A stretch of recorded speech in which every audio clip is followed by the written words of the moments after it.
Well, good afternoon, everyone. Thank you so much for joining us today for our virtual session, Elevate Your Personal Digital Brand, taking place during NAF Alumni Month 2024, when we celebrate all things alumni. My name is Susan Kleiman, and I'm the Manager of Alumni Engagement at NAF. Before we welcome our speakers, just a little bit of housekeeping. Please be sure to mute yourselves when you're not speaking, but keep your cameras on if possible, because our speakers would love to see your faces. If you have questions at any point, don't hesitate to raise your hand or put them in the chat. I'll be monitoring the chat the whole time. So we got all of your questions that you put in the RSVP form, but again, we'll take any questions and we'd love to hear from you. And also, please stay on until the end of the session for some brief announcements from me. And without further ado, it's really my pleasure to introduce our speakers from JP Morgan Chase. First, we have NAF alumna and past Alumni Award winner, Lucy Casas, who is the Latin American Head of Industry and Engagement Marketing, and her colleague, Cindy Goldman, Vice President, Relationship Management for Corporate Development and Partnerships. And Lucy, I'm going to turn it on over to you. Thank you so much for being here today. No, thank you, Susan, for inviting me. And thank you for everyone who took time out of their busy schedule to join us. I know it's lunch for some of you, so if you have a yummy treat next to you, feel free to eat. We will make sure that this session is as fun as possible, but also that it adds value to you, because at the end of the day, this is important for your personal brand, but also your digital brand. So we want to make sure that everything that we covered today, that it answers all your questions. So if we don't answer your questions throughout the content, we're going to ensure that there's time at the end for you to ask or ask us if there's anything that is not clear to you. So just to get us started, I want us to think about it when you walked into this room, or if you're, imagine just walking into any room and being instantly recognized for the unique qualities that you bring to the table. If you think about iconic brands such as Apple, Tesla, or even Nike, what comes to mind for you? For me, when I think about Apple, I think about innovation. I think about a sleek design. When I think about Nike, which by the way is currently one of my favorite brands, because I think about that motivational spirit. I think about the just do it. Put yourself out there and just do it. And when I think about Tesla, I think about sustainability. I think about being on the cutting edge of technology. I don't own a Tesla myself, but I think it's an intriguing brand and what they're doing out there. So just like these dynamic brands, our personal brands are constantly evolving. They're evoking strong emotions and expectations. So your brand functions in a way that when people see you, they already have a perception of you. And when you're not in the room, the key question is always, what are people saying about you? And that is what your brand is really like. So if we think about the three brands that I just used, Apple, Tesla, and Nike, if you think about the history of these three brands, they have evolved over time. And us as humans, we also evolve. And that means that our personal brand is also evolving with us. And that is okay. We're living entities. And that is something to keep clear in mind is your brand today will look very different than your brand in 10 years. So as we're doing this session, I want you guys to really think about, what does your brand today stand for?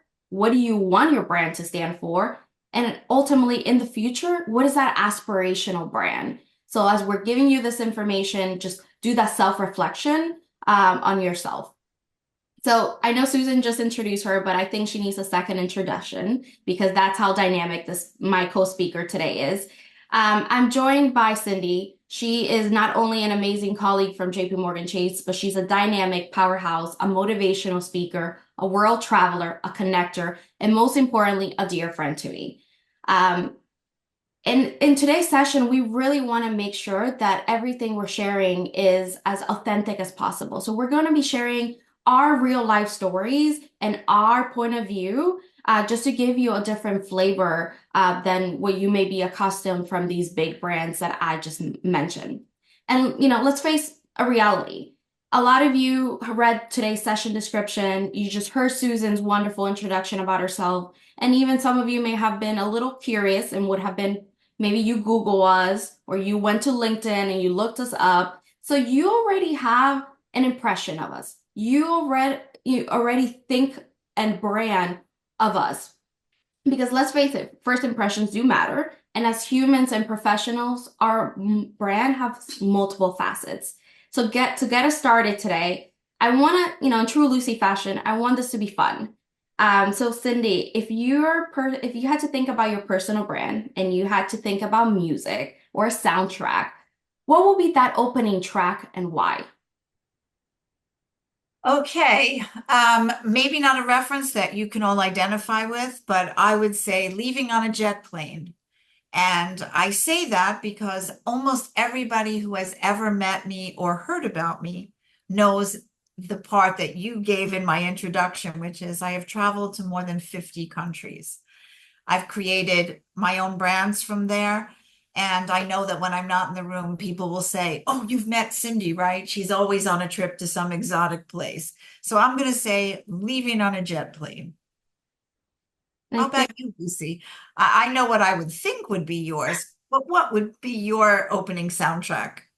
even though I love Taylor Swift, my walk-up song, or when I think about music and I think about my brand, I think about Girl on Fire. I think about Alicia Keys. When I'm down, when I need a little extra pep talk, you're gonna hear that song in my house. So that is my walk-up song for life. Makes sense. And the reason why I ask these questions or why we're sharing this information, because again, I want you guys to think about your personal brand, but I also want you to start thinking about the brand that Cindy and I are sharing with you and how that is evolving. The more information I share, a different perspective you're going to have of us. So taking it back to the foundation, we keep throwing this word about personal brand and the song and the walk-up song and the examples from different big brands. But Cindy, explain to us a little bit. How have you crafted that personal brand? What comes to mind? And how can our audience craft that personal brand for themselves if they are still unsure of how to do it? For sure. And I think it's really important. And I think this is such an amazing opportunity that you all have to actually be able to ask these questions and get this information. Because as you can tell from looking at me back in my day when I was your age, there was nobody even thought about a digital brand or even a brand. So I'm happy to be part of this because even as you get older and your careers change or your opportunities change, you craft something that is relevant to now. So for me, my digital presence started with my love of photography. So I have a side hobby of photography. It goes along so well with my travel that I created this brand, Sensational Journey. My name is Cindy. I feel like everything I travel is sensational. So I put a play on words, Sensational Journey. And I started small with Instagram, just posting all of my travels from all over the world. And I'm what they call a street photographer. I like taking pictures of people doing what they do while they're doing it, not necessarily posing. That along with landscape, and again, another travel component. That's how I got my brand. And I weave it into almost everything I do. Because I think, like all of you, even though you're just starting out, you're still multifaceted. You're not one thing, you're many things. And you might be one thing to one person, but you can be many things to many others. So this is my initial intro into digital presence. I love that, but let's dive in a little bit more. So you're saying you created this brand, Sensational Journey, and it sounds fantastic. So for those who have Instagram, go follow her. Just a little plug. But how is that translatable into the professional world? Yeah. We have students on the call. We have high school students. We may have some college students, young professionals. So how can they translate their everyday, brand that they may build or their hobbies into like this professional structure world?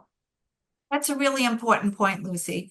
So, what I've done with Sensational Journey and my photography is I've weaved it into my LinkedIn profile. I use the wisdom that I would share as far as my professional life, like taking time out, taking time to get away, taking time to unplug. I know all of you are probably very plugged into your phones all of the time, as do all of us. It doesn't change with age and experience. So I take my photography and sensational journey and I weave stories into my LinkedIn so that people recognize I'm not one dimensional. And that when I'm not pounding hard at what I do for a living and talking about the things that are important to my colleagues in business, that I am a person. And as a person, unplugging, taking my time to be present, I use my photography and I create a post in LinkedIn talking about what that adventure meant to me. And I will tell you that I get just as many, if not more, people who notice me because they love the photography.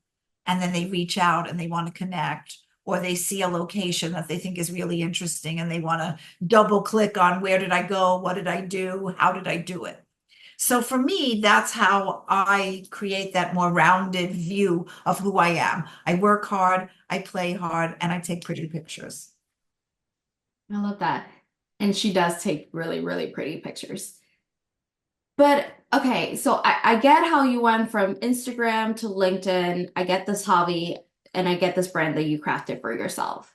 But again, taking it back to the foundations, let's think back at the beginning of your career or a few years back when you didn't have Sensational Journey, maybe when you were not traveling.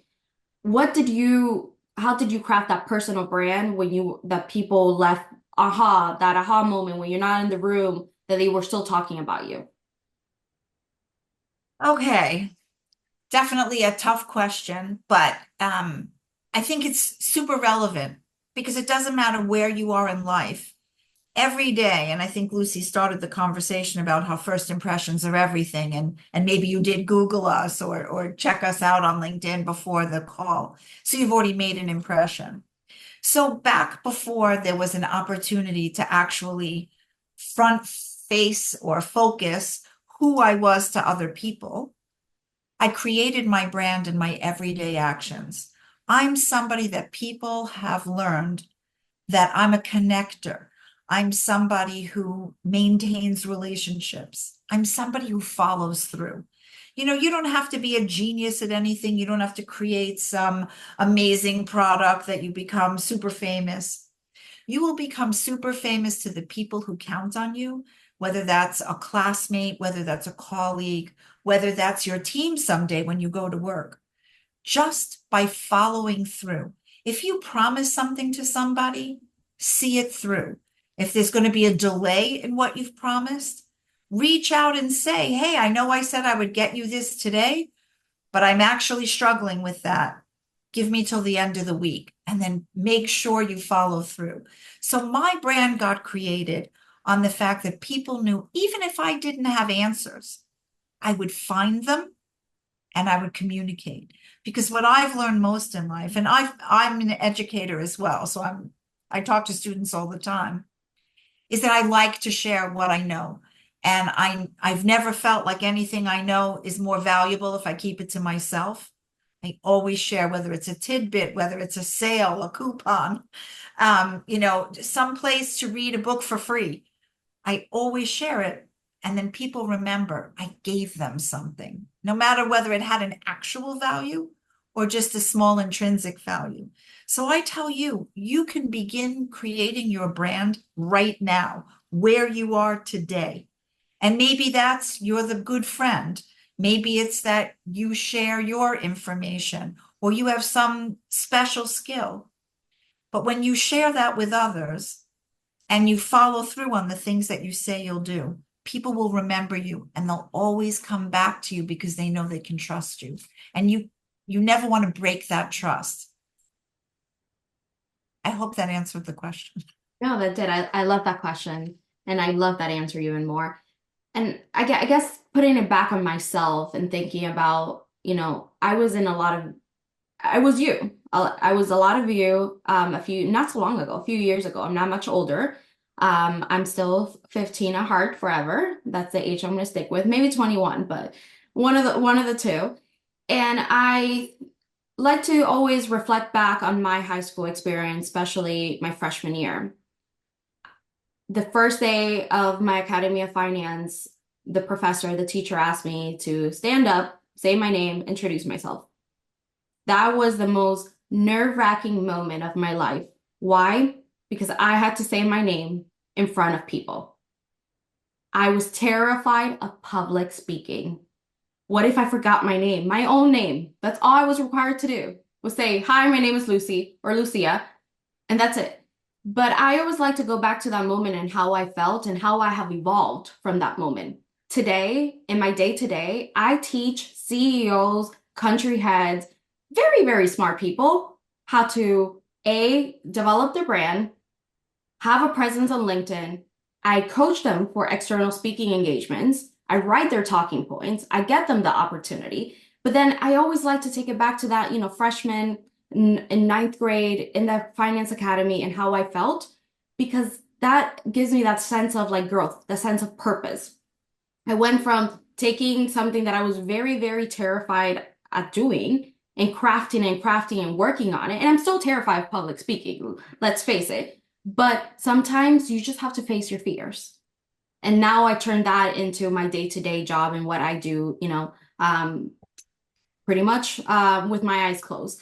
But if I think about that brand that I had back then, that freshman year brand, or even if I think about my college brand and I think about today and who I want to be in 10 years, that's very different. Back then, I was known for that girl who was always asking questions, who just wanted to learn more, who was the teacher's pet. Like, let's face it, like I liked the A, I like to be the best at whatever I was doing. I was not afraid to do group projects.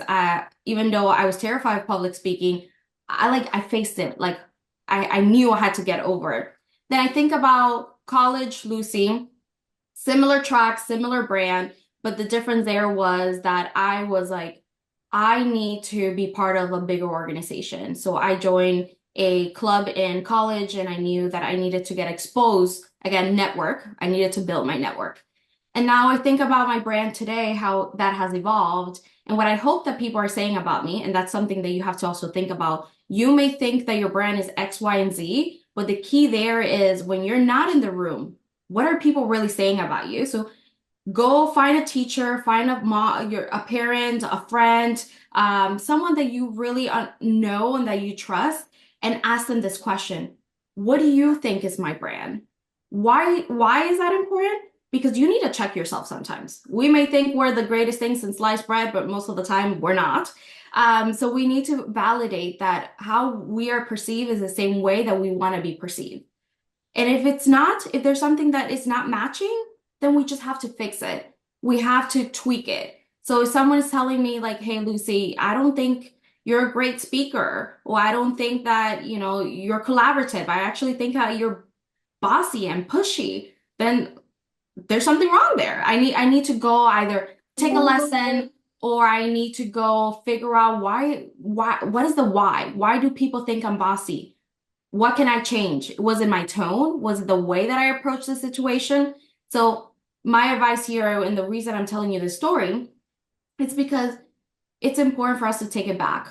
Take it back to the principal. It's important for us to understand with our board of directors, like how I like to call it, that group of trusted advisor, how we are being perceived when we're not in the room. And again, like think about your brand as something, your natural talents, your hobbies. Cindy was sharing about Sensational Journey and the things that she likes to do. That is part of her brand. Think about the companies that you want to work one day or that you're working for. What is the brand that you need in order to land there? Or what are the similarities? That also helps you when you're choosing a university or you're choosing a job. Does your personal brand and beliefs align with that company or that university personal brand and beliefs? And what are your achievements? What are you proud of? All that, it's like making soup. You have to put a bunch of ingredients together, and all that is going to give you a tasty chicken noodle soup. I have good news for you, Lucy. When you're not in the room, people are saying exactly what you've said. And I can say that having been in the room when you're not there, everybody knows that you are always super smart. If you don't know the answer, you will dig it up.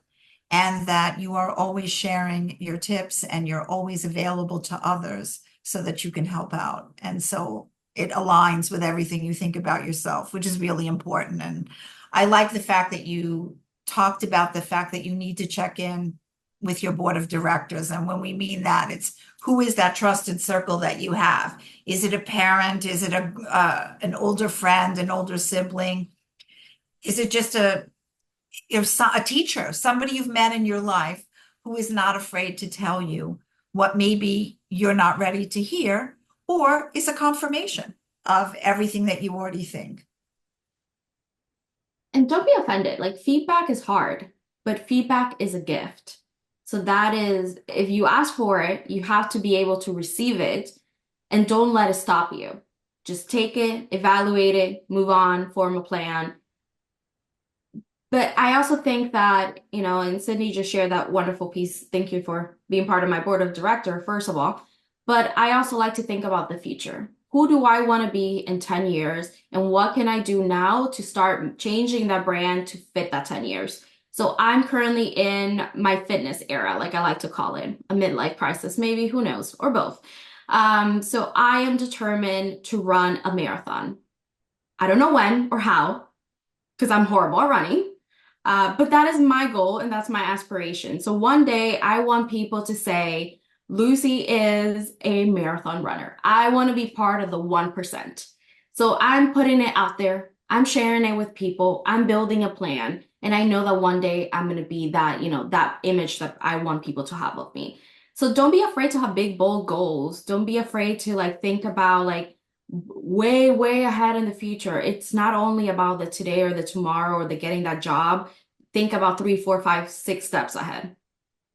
When I was just going to say, when I was in my very first job, so right out of school, I met a young woman who was just like Lucy, very energetic, very smart, and top of the class kind of person.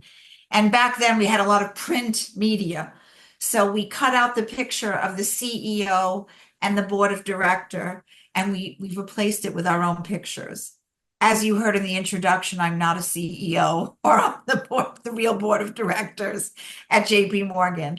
But if you don't think big and dream big, you don't even come close to that. Some people would say that being a vice president at the largest financial institution is a huge accomplishment, which it is. It's certainly not what I imagined at 21, but I've had a lifetime of really awesome experiences that put me in this place. So don't ever think anything's too big to at least consider. I love that. Aww.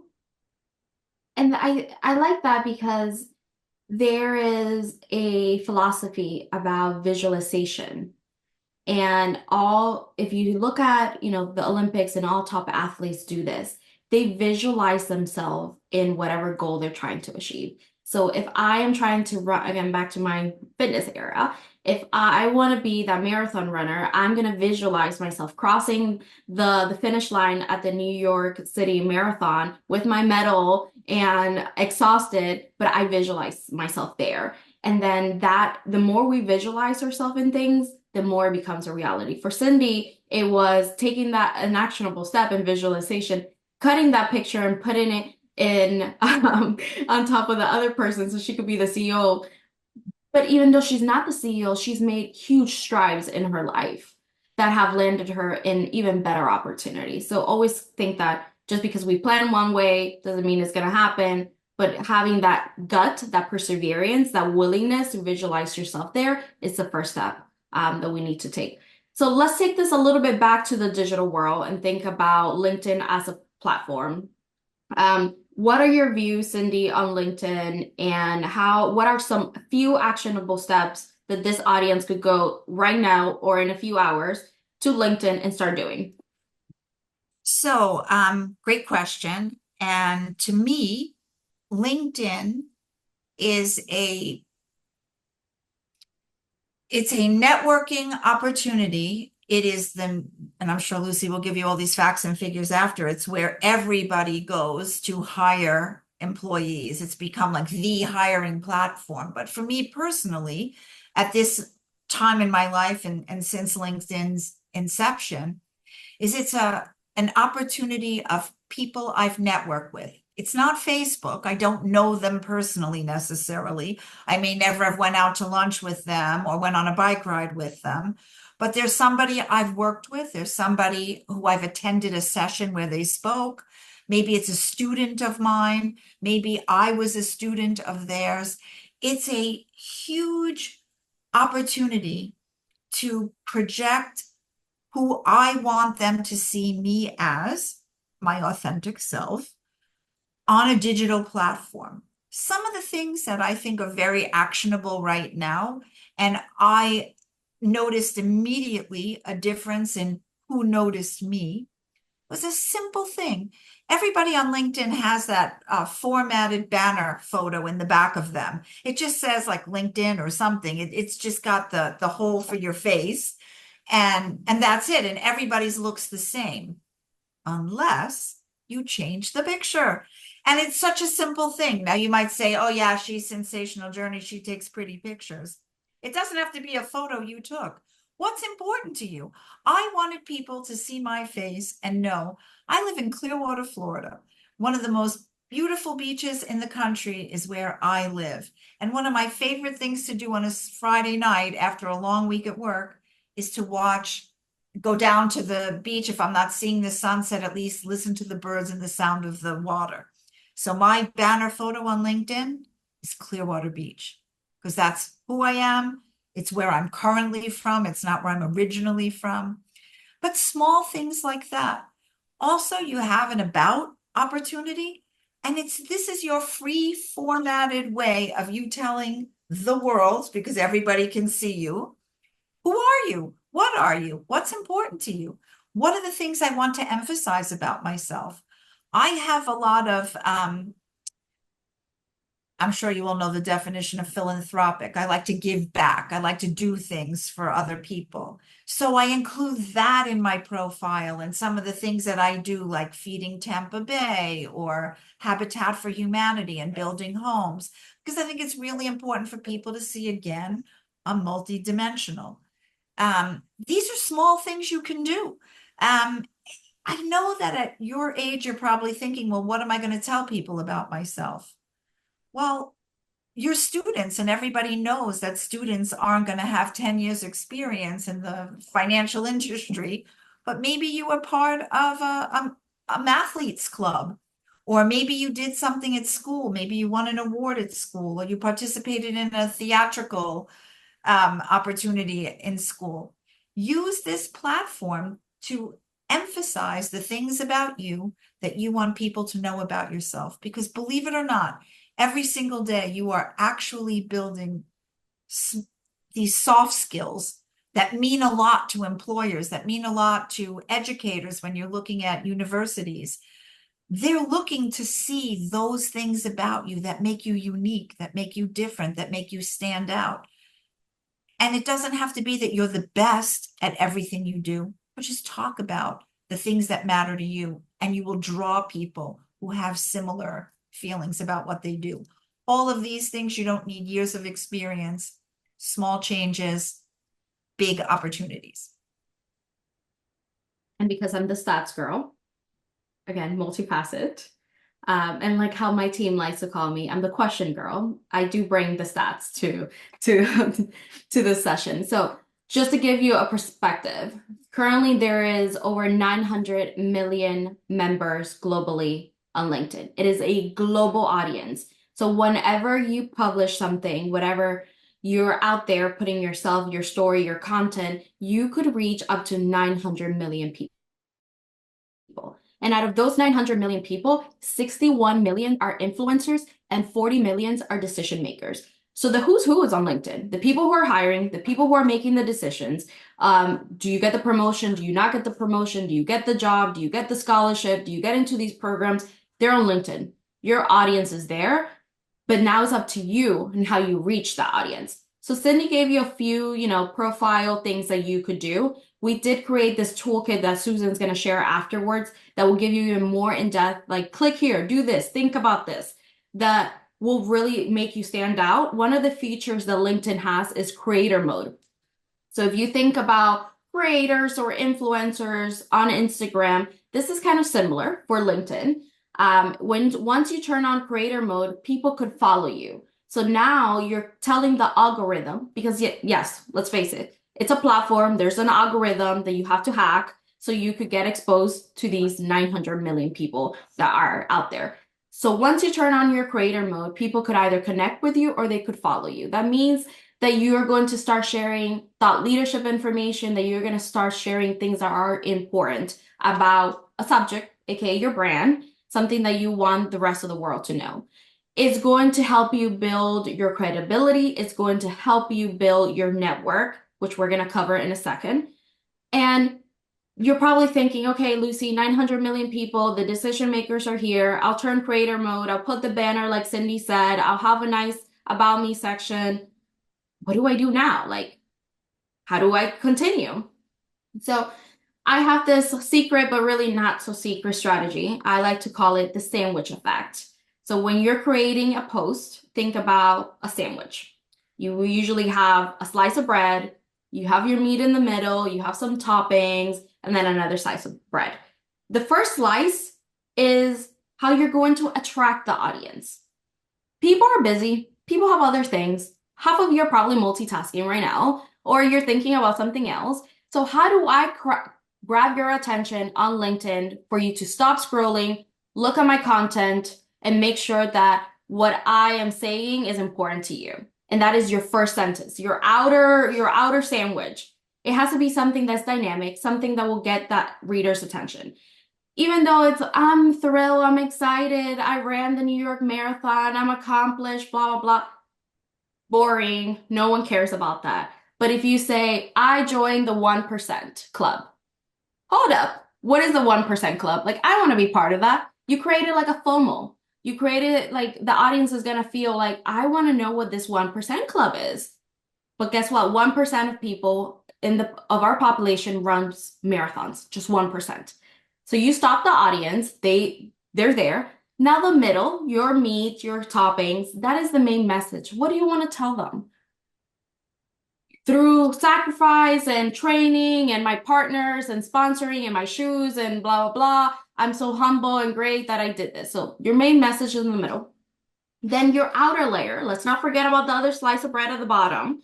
I know sometimes it's, yucky and a little melty, but that's an important layer. It's your call to action. What do you want people to do? Do you want them to like your comment, comment? Do you want them to say something underneath? Do you want them to give you a recommendation? Do you want them to go visit your profile? Do you want them to donate to a charity? Do you want them to visit a link? What do you want them to do? So whenever you're crafting a post, think about what is the purpose of this post. What do you want your audience to know? What do you want them to do? And then last but definitely not least, don't forget about your hashtags. And yes, this is not Instagram. Don't become spammy. 3 to 5. That's a rule. 3 to 5 hashtags, things that are popular, because people do follow hashtags. Just like in Instagram, it's a thing in LinkedIn. So I follow hashtags, things that I'm passionate about, and then that content gets fed up to me through the algorithm, so I stay on top of it.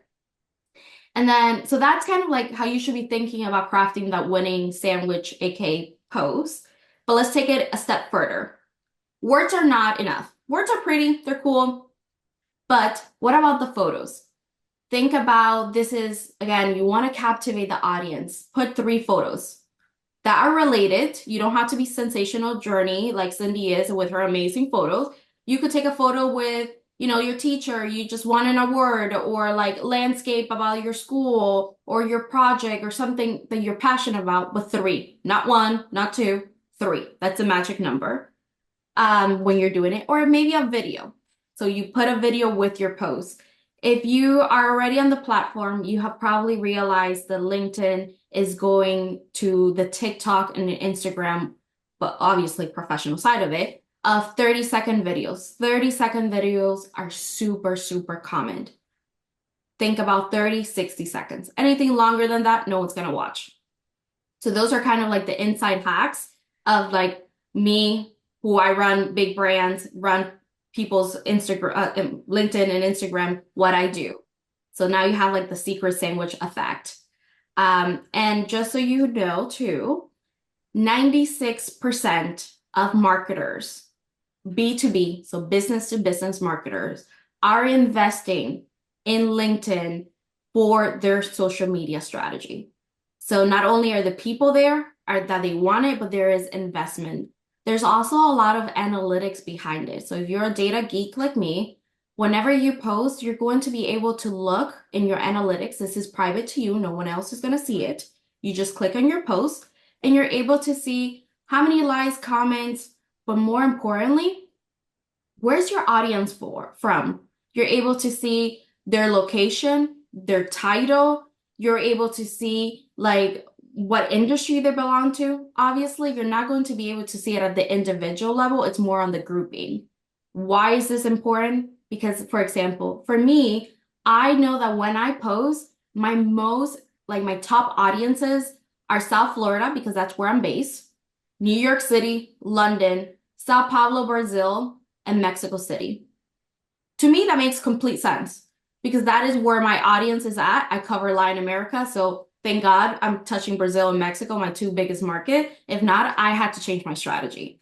When I'm in Chile, I'm going to see a big spike in Chile because then the algorithm is going to push out my content to the local audience. That means, check, Lucy, you're doing something right.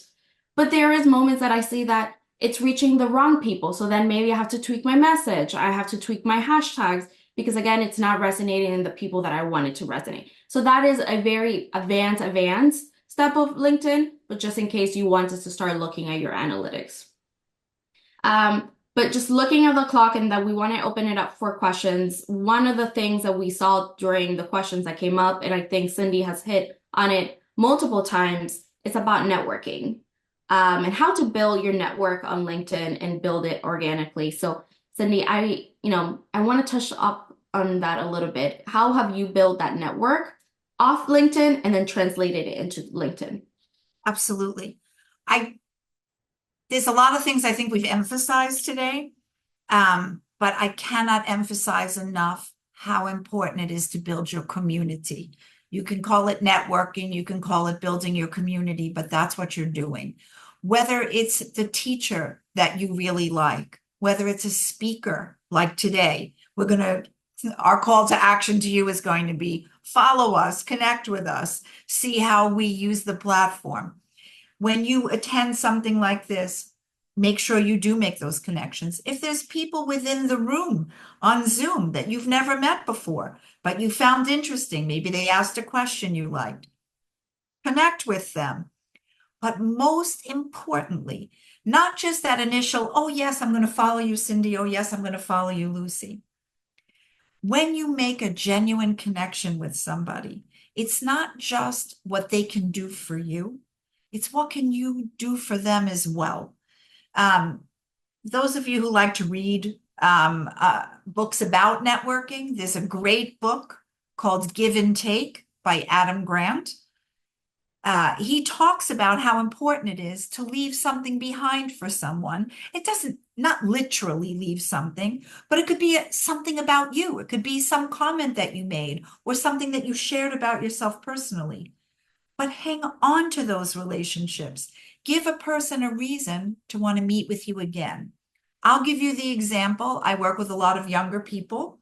And after we've had a time to meet and maybe work together on a project, I always offer them the opportunity to maintain the relationship. But I tell them, it's on them. I'm opening my door and saying, if you would like to meet, whether it's 15 minutes, 30 minutes, once a month, once a quarter, please reach out to me. You schedule it. I'm telling you, I will accept your invitation. And the people who have been lifetime connections. And you can't buy that somewhere. You can't make a post that will reach enough people that will make a lifelong connection. And that lifelong connection means they can talk to me about a job interview, about a school project, about a personal problem at home. They can talk to me about anything because we now have a relationship. And because we respect each other's time, and if we schedule something, we show up. If something comes up, like all people, we reschedule. But when they continue to maintain that relationship with me, they know they have a lifetime advocate. I encourage you, particularly with people that you look up to, somebody who's a role model to you. Get that connection, keep that connection.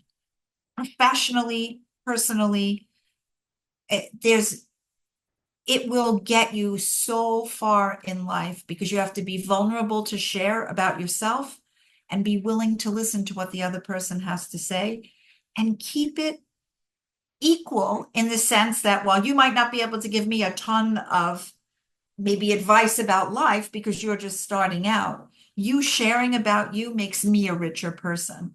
And Lucy can tell you, because we've been friends now for a number of years. We started out, we didn't know each other from any place, but I feel so connected to her family, to her career, to the things she's done. And quite honestly, you can teach an old dog new tricks because Lucy Casas is the person who's taught me so much about what I know. So really hang on to her little tidbits of information because she's helped me to develop in a world where I already existed for a very long time.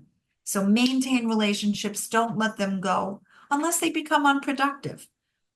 But if somebody offers you an open door, step through it. I love that. And, if you guys don't follow Susan, you should follow Susan on LinkedIn, connect with her. If you don't follow your teachers, your professors, start doing that. That's your network right now. Your professors, your teachers, people of the community, people that you volunteer with, your peers.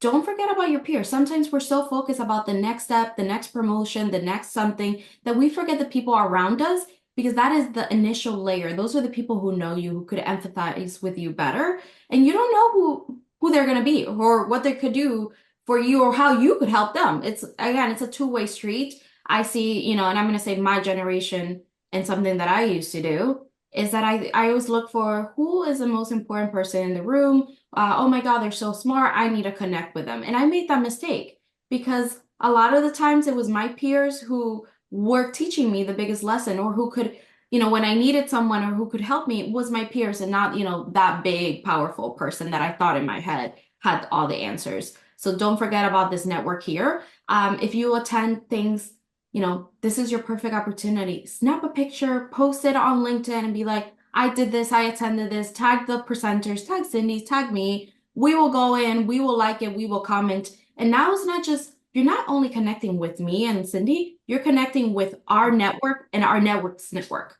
So always think about it from that standpoint. And that is why I love digital media or social media, because it's the power of the multiplication effect. A comment and a share are more important than just like, but a like is great. But think about like when you receive a comment or a share, that's huge because it's going to start expanding your network. And I just want to double click on something you just said when you had asked earlier, like what actionable things can the folks on the call do right now? If you follow a company or you follow a person and you really like something that they've said, like Lucy said, repost it, share it, because it now, again, aside from the multiplier effect, it's also now demonstrating a dimension of you that you want others to see. Oh, this was an important message to me, or I really liked what that person did, and I want to show my community how important this is to me.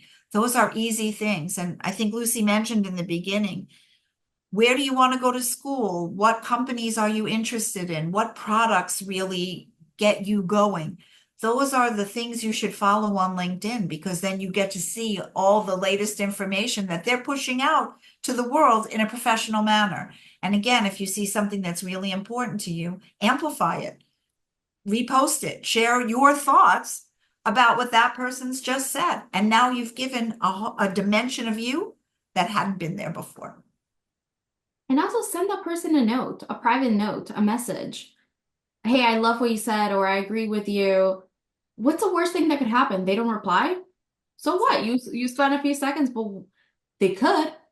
They could reply, and now you're building a connection. You're building, that two-way street. So don't be afraid to ask for people's contact. Don't be afraid to connect with people. Don't be afraid to reach out.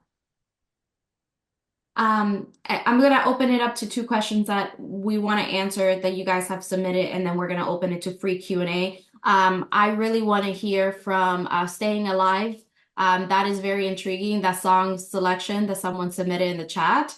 That's not only is intriguing, it's memorable. So again, back to personal branding. I'm going to remember that now. The first question was around what was the first big opportunity you saw come from improving your personal and digital brands? And do you want to take that first? Sure. I'll try and keep it as short as possible. What people started to know about me in the workplace is how much I was able to assimilate and empathize and have a true nature of curiosity about people. And what that led me to was an opportunity to live overseas in India because they wanted to trust somebody who they knew wouldn't just go with like an American mentality, that I would be open to cultural differences and changes and really become a part of the fabric of where I was. And despite how I might have looked very different than everyone there, they will all tell you I was one of the gang. And so just by those being empathetic, being culturally aware, and being willing to take part in things that were different, gave people an opportunity to see me in a way that they knew they could trust me to go someplace else and represent. I have to say for myself, it's a little bit different. And my first manager at JP Morgan, so the first manager I had as an analyst when I entered the workforce here, I made an impression. I built a brand with that manager. 4 years later, or actually 4 years ago, she came back, knocked on my door, and said, I have a job. I want you to be part of my team. In the 4 years that I've been part of her team, obviously I was a qualified candidate. So it's not like I was handed a job, but the brand that I built for myself landed me that opportunity many years later. And then in the 4 years that I've worked for her, I feel like my role has changed every 6 months, if that, because I am the question girl. I am the person, and I'm known for this. I am the person who questions every process. I'm the person who questions things or the why, the so what. Why do we do things? And that gives me the ability to pick up new initiatives, new projects, and I like to get on the bottom up. I want to understand it from the bottom up. Like I just don't come in with like a pretty presentation and this is what we should do. No, I try to understand it and then build a pretty presentation because presentations do matter. I'm a big PowerPoint girl. So that is like part of like personal brand and digital brand and it's also part of like networking and having that strong impression in people that many, many years later, they'll come back and bring you along for the journey and that they trust you with new things. And then question number 2 is how do you advertise yourself without feeling like a liar? Imposter syndrome. Love this. I cannot begin to tell you, like you see Lucy and I here speaking as if it's something we do every single day of our life. Well, maybe in some way, shape, or form. But both of us still get nervous. We still worry, will we please the audience? Do we have anything important to say? Is anybody really going to listen to anything we have to say? And all of this is all tied up in imposter syndrome. What makes me think I can sit or stand or be faced off with a bunch of people and I have anything important to say? Well, we do. You do too. You just have to find what that is for you. But know that everyone has a little bit of that. So sometimes what that does is it makes you better at what you do because you're going to work that much harder at making sure you have the right level of information, that you know your audience, that you're going to speak to the things that they're interested in. And if you see people start to become fidgety or disinterested, it's going to be your cue to wind it back. Put yourself back in that place. But don't let it cripple you. Even the most professional people. I have a daughter who's an actress. She will tell you it doesn't matter how many times you've been on stage. Before every time the curtain goes up, there's that, oh my goodness. Everyone feels it. But just don't let it stifle you. Let it empower you to just be that much better at what you're doing. And sorry, Jamar, not trying to pick on you, but what I see here is that the majority of the audience today are female. And I'm going to direct my answer to the females in the room more than Jamar, sorry. And the reason behind it is because you see this imposter feeling, you see it more in females than in men. And it's a reality. Men will come into the room and they're gonna be confident and they're gonna take that seat at the top of the table and they're just gonna, this is my views and this is my thoughts. And I applaud them for that. Like that is great. But females, they're more timid. They worry about like, does my hair look okay? Am I dressed okay? I just want to be in this little corner over here and not take much room. What if I say the wrong thing? What if people don't like me? I want to be likable. And that's just, it's part of our DNA, but it's also kind of like the culture that has been built around us. And we need to stop that. Like, you need to stop that. If you take anything away from today, is stop it. When you enter the room, you're there for a reason. You take your seat, you sit up on the top of the table, speak up your mind. Because if not, you're wasting the opportunity. You are wasting the air around you. Just walk out. If you're not going to take the opportunity, just walk out. If you don't make your presence and you don't let people hear what you have to say, then you just wasted all that time, that opportunity. You may have the smartest thing to say, but you were so self-conscious that then someone else said it and you're like, oh, darn it, I have the answer to that. Just speak up. And if you say something wrong and you fail, so what? You learn from it and then you're going to get your facts and you're going to prepare yourself and you're going to go at it again. Because, Mars wasn't built overnight. It took many, many, many billions of years to build a planet. So you're not going to build your professionalism overnight. And also, don't strive to be perfect. Who are you? Laugh at yourself. The biggest lesson I learned in life was laugh at yourself. When you do make a mistake or you say something that somebody just said because you were holding on to it so tight and you finally like burst out and it was something that was just said, own it. Oh, you're right. I'm so sorry. I just wasn't paying attention and I apologize. It won't happen again, kind of a thing. But laugh at yourself afterward. If you tell yourself after that moment, oh my God, I'm never going to speak again. Look at what happened to me the last time I did it. I repeated something someone just said. Then you have a very long life to live in silence. Everybody makes mistakes. Everybody repeats, everybody says things. It's not what you should strive for, but just understand that everybody does. Cut yourself a break and laugh at yourself. If you trip and you fall, laugh. Dust yourself off and get back up again. I love that. I love that. So I really want to encourage everyone to come off mute and either ask a question, a pressing, something that's burning, or just introduce yourself because I honestly will love to hear from you guys. We've spoken for way, way too much. Hi, my name is Danye.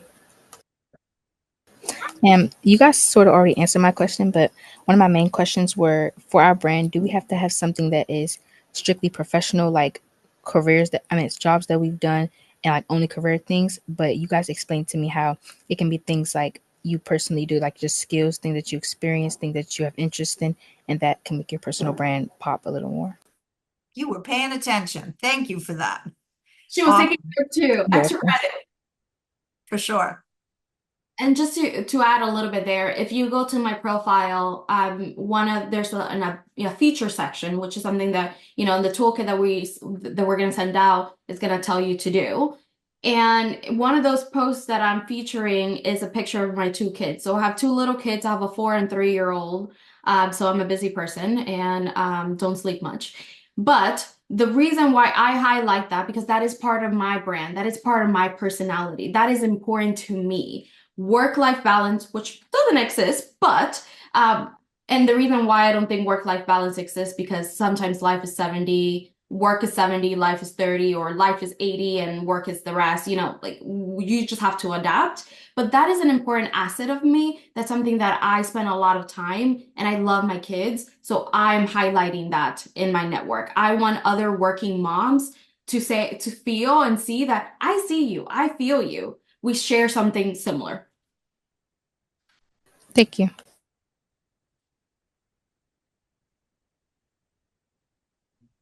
Who's next? I'll go. Once again, I think you guys like already answered my question a lot. I think you guys answered the questions and more. So thank you for that. I'm Tiana Turner. I do have a question. It's random, kind of random.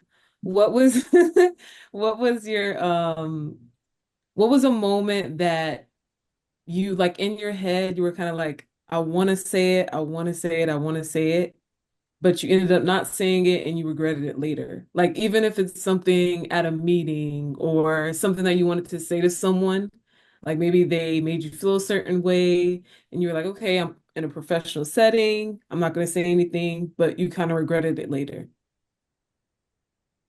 It's such a thoughtful question.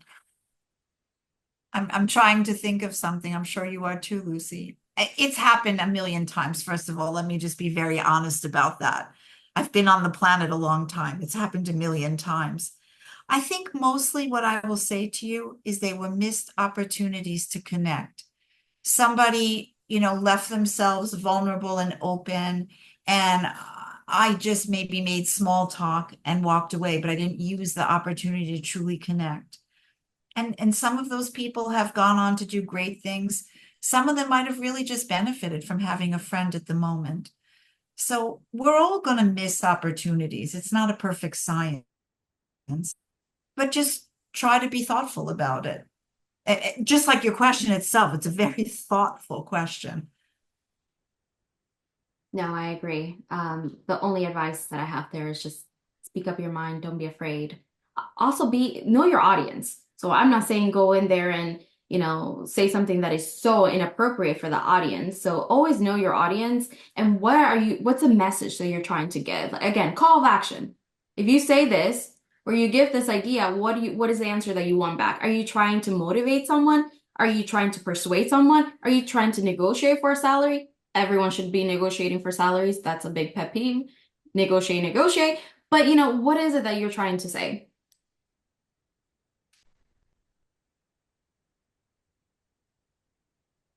Anyone else? I think we have time for one more. Also, if you disagree with something we said, we love disagreements. It makes us better people.